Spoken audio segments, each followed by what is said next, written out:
নমস্কাৰ, মই মনালিছা গগৈ। বিগত যি অসম বিধানসভাৰ অধিৱেশন হৈ গৈছিল, সেই অধিৱেশনত এটা কথা আপোনালোকৰ চাগে সকলোৰে মনত আছে। অসমৰ মুখ্যমন্ত্ৰীগৰাকীয়ে অখিল গগৈক এটা কাৰণে আক্ৰমণ কৰিছিল। তেওঁ কৈছিল যে আপুনি মোৰ সৰু ছোৱালীজনীক, 6 বছৰীয়া ছোৱালীজনীক আক্ৰমণ কৰিছিল, যিটো কাৰণে আক্ৰমণ মানে অইন কথা নাছিল। অখিল গগৈ সেই সময়ত তেওঁৰ 6 বছৰীয়া ছোৱালীজনীক এখন দামী গাড়ী গিফ্ট দিয়া আৰু সেই ছোৱালীজনীয়েনো ক'ৰ পৰা উপাৰ্জন কৰিলে, কেনেকৈ তেওঁ ইনকাম টেক্সনো কেনেকৈ দিলে, এনেকুৱা ধৰণৰ কেইটামান প্ৰশ্ন কৰিছিল। তাকো বহুদিনৰ আগত তেওঁৰ ছোৱালী যেতিয়া 6 বছৰ আছিল, এতিয়া চাগে তেওঁৰ ছোৱালীৰ বয়স 20 বছৰমান হ'ল। গতিকে তেতিয়া মুখ্যমন্ত্ৰীগৰাকীয়ে কৈছিল যে মই ৰাতি শুব পৰা নাছিলোঁ সেইটো কথাৰ কাৰণে, আপুনি যিমান মোক দুখ দিলে, মোৰ 6 বছৰীয়া ছোৱালীজনীক আপুনি আক্ৰমণ কৰিলে। এবাৰ নহয়, দুবাৰ নহয়, 3-4বাৰকৈ ৰিপিট কৰিছিল। আপোনালোকে যিসকলে মুখ্যমন্ত্ৰীৰ সেই ভাষ্যটো শুনিছিল, আপোনালোকৰ চাগে মনত পৰিছে।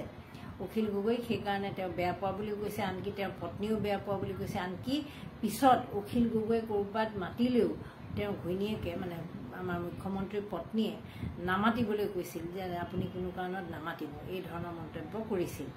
এতিয়া সেই একেগৰাকী মুখ্যমন্ত্ৰী তেওঁ ইমান সেল্ফ কণ্ট্ৰডিক্টৰী কথা কয়, নিজৰ কথা ইমান উল্টাকৈ কৈ দিয়ে যে এতিয়া তেওঁ সেই একেগৰাকী মানুহেই গৌৰৱ গগৈ পত্নীকটো আক্ৰমণ কৰিছেই। গৌৰৱ গগৈৰ 2টা সন্তান, তাৰে প্ৰথমটো চাগে বয়স 6-7 বছৰেই হ'ব আৰু পিছৰটোতো আৰু কম হ'ব লাগে, 3-4 বছৰমান হৈছে কি নাই হোৱা। মানে তেওঁৰ কন্যাক অখিল গগৈয়ে যিটো সময়ত আক্ৰমণ কৰোঁতে তেওঁৰ দুখ লাগিছিল, সেইটো পৰ্যায়ত আছে। ছোৱালীজনী তাতকৈও সৰু, যদি পিছৰজনী, যদি ছোৱালী নে ল'ৰা মই পাহৰিছোঁ বা যিয়ে নহওক, তেওঁৰ সন্তানটি সৰু। গতিকে এতিয়া মুখ্যমন্ত্ৰীগৰাকীয়ে কিন্তু বাৰে প্ৰতি এই 3-4 দিন ধৰি, প্ৰথমটো গৌৰৱ গগৈ, তাৰপিছত পত্নী, তাৰপৰা পত্নীয়ে দৰমহা লোৱা, এইবোৰ বিভিন্ন কথা কৈ সোণৰ গহনা APSC অধ্যক্ষৰ পৰা লোৱা, এইবোৰ বিভিন্ন কথাটো সদায় কৈ আছে। তাৰপিছত আকৌ এতিয়া শেহতীয়াকৈ আৰম্ভ কৰিছে গৌৰৱ গগৈৰ সন্তানৰ নাগৰিকত্ব। এতিয়া সেই কথাটোৱে গৌৰৱ গগৈক দুখ দিবনে নাই? যিকেইটা ল'ৰা ছোৱালীয়ে, তেওঁ নিজেই কৈছে যে নাজানেই তেওঁলোকে ক'ৰ নাগৰিক, কি কথা, বাপেকে যোৰ নাগৰিকত্ব দিয়ে তাৰে নাগৰিক হ'ব। সেইকেইটা ল'ৰাই যিহেতু একোৱেই নাজানে, সেইকেইটা ল'ৰাক ৰাজনীতিলৈ কিয় টানি আনিছে? যদি আপোনাৰ ৰাজনীতি ইমানেই আপোনাৰ অখিল গগৈ কওঁতে, আপোনাৰ ছোৱালীৰ কথা কওঁতে গাত লাগিল, তেনেহ'লে আপুনি এই গৌৰৱ গগৈ যিকেইটা ল'ৰাই কোনোদিনে ৰাজনীতিৰ কথা নাজানে, একোৱেই নাজানে, তেওঁলোকে ইয়াত নাথাকেও, সেইকেইটা ল'ৰাক বাৰে প্ৰতি টানি অনা যুক্তি ক'ত? মোৰ হিচাপতো গৌৰৱ গগৈ পত্নীও চাগে ইমান ৰাজনীতিৰ কথা নাজানে। অলপ চলপ যি জানে, তাতকৈ বেছি অসমৰ ৰাজনীতিৰ বিষয়ে সিমান নাজানিব। এইটো কাৰণেই, কাৰণ তেওঁলোকে যিহেতু এখন বেলেগ দেশৰ মানুহ, গতিকে তাৰ বিষয়ে আমি যেনেকৈ নাজানো, তেওঁলোকৰো একেই অভিজ্ঞতা হ'ব। মানে এতিয়া অসমৰ মুখ্যমন্ত্ৰী বুলি কোৱাৰ লগে লগে কিমান পাৱাৰফুল সেইটো আমাৰ মুখ্যমন্ত্ৰীৰ পত্নীয়ে বুজি পায়। কিন্তু গৌৰৱ গগৈৰ পত্নীয়ে সেই অসমৰ মুখ্যমন্ত্ৰী বুলি ক'লে কিমান পাৱাৰফুল সেই কথাটো কিমান বুজি পায় সন্দেহ আছে। কাৰণ তেওঁলোকৰ একেবাৰে ছিষ্টেমটোৱে বেলেগ, আৰু তেওঁ একেবাৰে সৰু কালৰ পৰা ইয়াত যিহেতু থকা নাই, গতিকে বিয়া হৈহে আহিছে। আজি বিয়া হৈ অহা 12 বছৰ হৈছে। 12 বছৰ আগত কথাটো 12 বছৰৰ পৰা পঢ়ি শুনি যি শিকিছে বা অলপ শুনি মেলি যি শিকিছে, আৰু তেওঁ যিহেতু ইমান আমাৰ নিচিনাকৈ মানুহৰ লগত ভাষাৰ যিহেতু কথা বতৰা পাতিব নোৱাৰে, গতিকে গৌৰৱ গগৈ বা এনেকুৱা ধৰণৰ মানুহবিলাকৰ লগত যিখিনি বুজি পাইছে, সেইখিনিৰ পৰাই তেওঁ কিবা এটা ধাৰণা কৰি লোৱা ধৰণৰহে হ'ব কথাটো।